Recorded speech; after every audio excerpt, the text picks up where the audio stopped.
grieving Minneapolis mother has been trying for more than a year to meet face to face with the convicted drug dealer she holds responsible for her son's death. The planned meeting in prison is part of a restorative justice program that states across the country now offer.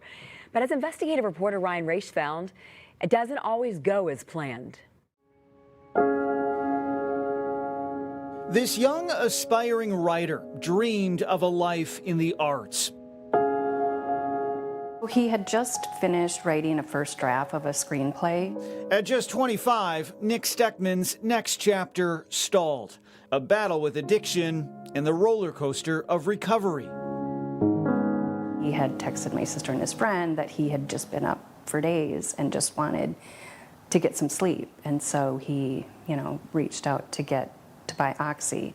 Nick's mom, Kristen Oakry, still has the text he sent to family and friends that came with this chilling warning. If anything happened, it's this guy, and he gave address, phone number, Snapchat handle. He was sending out a warning. Yeah.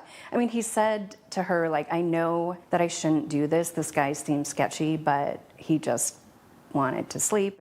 Nick never woke up. He died of a fentanyl overdose. Months later, that dealer he warned about, Eric Traff Johnson, faced justice for selling the drug. Prosecutors agreed to drop a third-degree murder charge when he agreed to plead guilty to a lesser drug offense in a separate case. 5 Investigates was there as a judge sentenced him to 7 years in prison. I'd like to apologize. I never meant to hurt anybody, ever.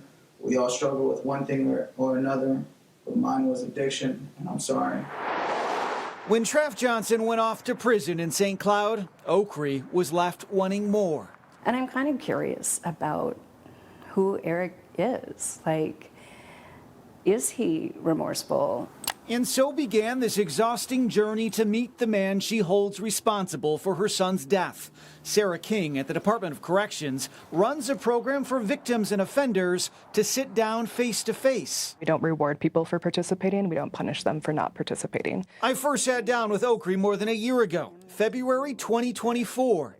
We've remained in constant communication as she received regular updates from facilitators working with the prisoner. And said, I will 100% meet with her, and I'd been thinking about her.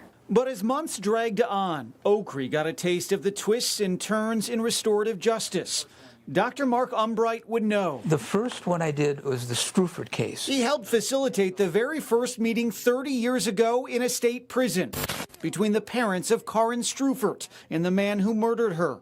Umbright says that meeting went so well, it led to more, and they all remain in touch today. Because that went well, did it sort of change the minds within DOC that this might be a good thing to do? Yeah, I think it did. He went on to facilitate hundreds of meetings here and around the world. A very, very common issue is why me? How could you do this? Do you have any idea how precious my daughter was and my son? Why did you do this? But Dr. Umbright admits it does not always get off the ground.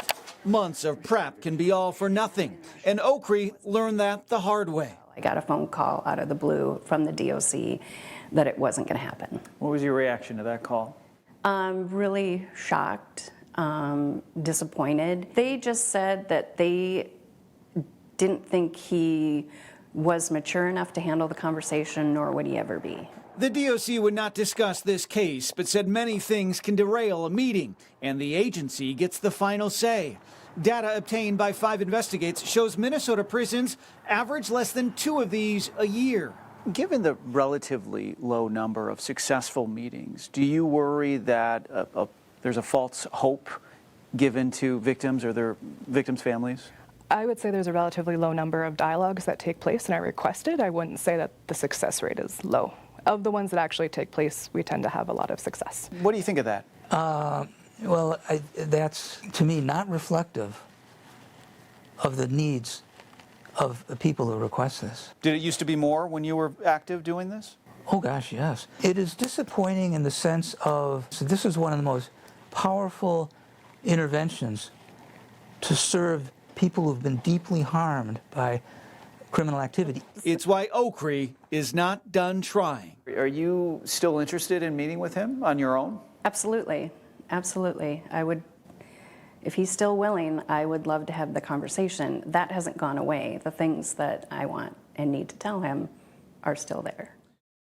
And just this week, Traft Johnson was released from a prison in northern Minnesota and is now in a halfway house. He remains under the supervision of the Department of Corrections until 2030. And research shows that more than 30 state prison systems around the country offer similar programs. And data I just received from Wisconsin shows they average about 5 of these a year. Wow. So I could see where the meeting would be very powerful. Yeah.